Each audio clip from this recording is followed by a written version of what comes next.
ঢাকা শহরের আশেপাশে তো অবশ্য অনেকদিন করলাম যুদ্ধের শেষ পর্যন্ত, ডিসেম্বর পর্যন্ত। এর মধ্যে একটা ঘটনা মনে পড়ে, ড্যামরা একটা জায়গা আছে তোমার ট্যাংরাচর।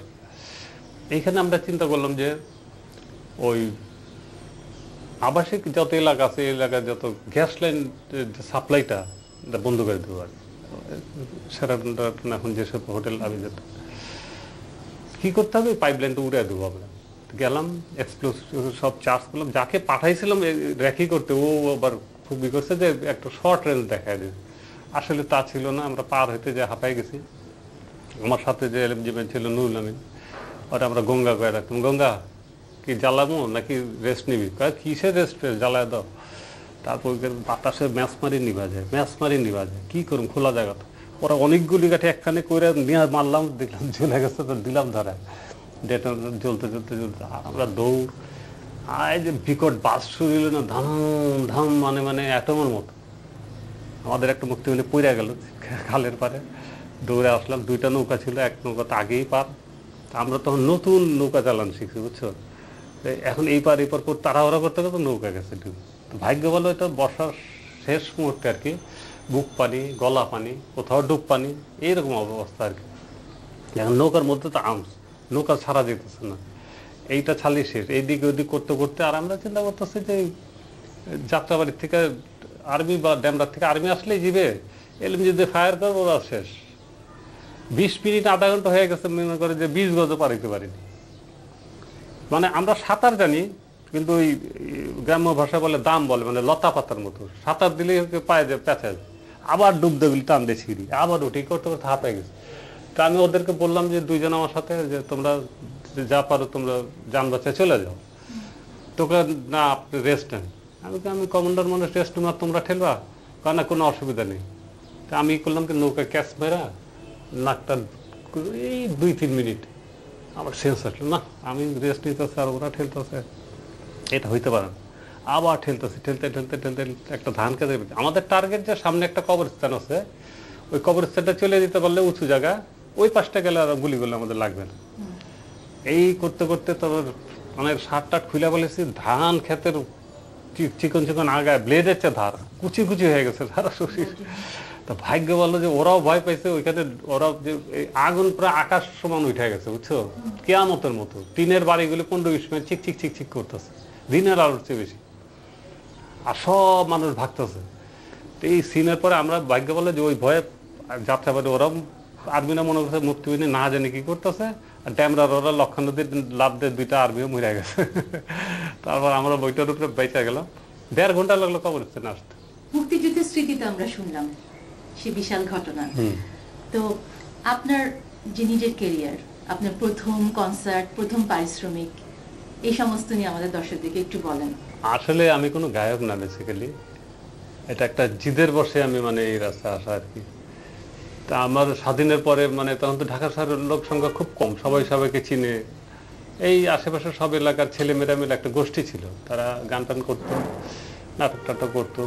আমরা বাসার থেকে চেয়ার টেবিল, চাদর, হ্যাঁ এগুলি নিতাম, বাংলা বাজার থেকে ছোট বই কিনে আনতাম, মহল্লায় পরীক্ষা শেষে নাটক টাটক করতাম, গান বাজনা করতাম, খালার মধ্যে দাওয়াত দিতাম, আসতো দেখতো। এইভাবে আস্তে আস্তে শুরু আর কি। আমার এক ফ্রেন্ড নীলু গিটার বাজিত, মনসুর গিটার বাজিত, আর সাদেক ড্রাম, 3 জনকে নিলাম, আমি গলা আর কি ভয়েস। 4 জন হেভি সিরিয়াস প্র্যাকটিস শুরু করলাম। এবং ডাইরেক্ট এটা টেলিভিশনে 72-তে প্রোগ্রামটা করি আর কি। এইটাই তো পাবলিক হিসেবে মানে প্রথম মানে পাবলিকের সামনে গান করা আর কি। তো এটা আবার আমি ঠিক জানি না এটা রেজাল্টটা কী হচ্ছে। আমি যেদিন প্রোগ্রামটা ছিল ওই দিন আবার আমার মেজো ভাই সঙ্গীত পরিচালক আলম খান, আর একটা রেকর্ডিং আমি এফডিসিতে ছিলাম, দেখতে পাইনি। আমি মৌচাক মার্কেটে গেছি, তো নয়টামের একটা ছেলে এসে বললো, হারুন নাম, যে ভাই আপনার প্রোগ্রামটা দেখলাম খুব ভালো লাগলো। এই বুঝলাম যে মানুষের কাছে ভালো লাগছে আর কি। তা কয় আমরা যে নটরডেম আর ইডেন গার্লস কলেজ যৌথ আমরা একটা প্রোগ্রাম করতে যেতেছি, তা আপনি কি আসবেন আমাদের এখানে? তা আমি ভালো মন্দ কিছু চিন্তা করতে পারি, আমি তার ওই শিল্পী হিসাবে গান গাইনি। তা আমি ঠিক আছে যোগাযোগ করেন, লজ্জার খাতিরে বললাম। তো হঠাৎ একদিন দেখি যে ওরা ঠিকই আসতে আর কি। এটা 72-তে প্রোগ্রাম করলাম, তো 73-তে 1 এপ্রিল ওদের অনুষ্ঠানটা হয়েছিল, এই তোমার পদ্মা মিলনায়তন। রিকোয়েস্ট করলে আমরা না করতে পারলো না, তখন আমাদের মাত্র 4টা গান আর কি কোনো মতে আছে আর কি। তারপর গেলাম, তো অন্য অন্য তো একটা ভ্যারাইটি শিল্পী থাকতো, অনেক ধরনের শিল্পী, তা আমরাও করলাম। তা আমাদের মাত্র 4টা গান, শিল্পী টিল্পীরা গাইলো। তো গাওয়ার পরে আগেকার একটা সিস্টেম ছিল তালিবাজি, তার ওয়ান মোর করতো। ওয়ান মোর করলে লাভ কি, আমাদের গানই 4টা, কি যে একটা অবস্থা হলো হলের, আমি তোমার বুঝাইতে পারবো না এই মুহূর্তে। আমাদের গানের সঙ্গে আস্তে আস্তে বাড়তে থাকলো, তখন চিন্তা করলাম যে হ্যাঁ একটা 72 শেষের দিকে একটা রেকর্ড বেরোলো, এটা তোমার ঢাকা রেকর্ড থেকে আর কি, সালাউদ্দিন সাহেবের এখান থেকে। কয়টা পয়সা পাইলাম, হাতে দেখলাম 46 ছিল, সালেকা মালেকা আর হাইকোর্টের মাঝের কত ফকির ঘুরে। তো 46 টাকা এসে সব বন্ধু বান্ধবকে খাওয়াই দিলাম, আর কি করবো। তারপরে এইভাবে আস্তে আস্তে শুরু হলো। তখন তো চিন্তা করলাম যে এখন যখন একটা গ্রুপ আকার হয়েছে, কিছু করা উচিত, নাম দেওয়া উচিত, মানুষ চিনবে কিভাবে। তখন অনেকগুলি নাম দেওয়া হলো, তারপরে আমার নাম উচ্চারণ নামটা পছন্দ হলো। তা আমি বললাম যে উচ্চারণ নামটা কেমন হয়, সবাই বললো আজম জান এটা পছন্দ, এই উচ্চারণ কিন্তু উচ্চারণ কেউ চিনে নেই, আজম খান। এই ভিতরে আমাদের ভিতরে গন্ডগোল, যে আমরা সবাই বাজাই গান বাজনা করি, তোর নাম হয়, আমাদের লাভ কি। তো জীবনের এই পর্যায়ে এসে কখনো কি হিসেব কষতে বসেন, কি পেলাম কি পেলাম না? এটা তো এখন সেকেন্ড হাফের খেলা, মানে মনে করো ক্রিকেট খেললো সেকেন্ড ইনিংস।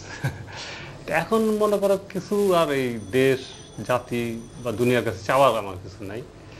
এখন যদি পারি তো খাস নিগুর প্রেম কিছু করে যাব, যেটা মানে রিয়েল টেস্ট আর কি। সেই চিন্তাই আমি করতেছি যে এখন আমার আর বাড়ি টাড়ি টাকা পয়সা আর কিছু দরকার নেই।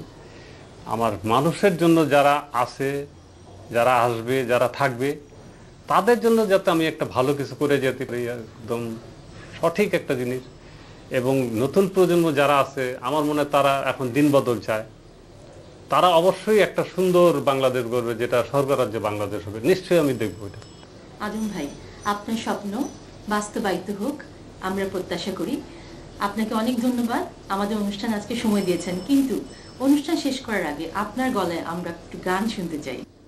কত আশা ছিল তার জীবনে, সব স্মৃতি রেখে গেল মরণে। কত আশা ছিল তার জীবনে, সব স্মৃতি রেখে গেল মরণে। মা তার পাশে চেয়ে বসে আছে, হায়রে হায় বাংলাদেশ, বাংলাদেশ, বাংলাদেশ, বাংলাদেশ। রেল লাইনের ওই বস্তিতে জন্মেছিল একটি ছেলে, মা তার কাঁদে, ছেলেটি মরে গেছে, হায়রে হায় বাংলাদেশ, বাংলাদেশ, বাংলাদেশ, বাংলাদেশ।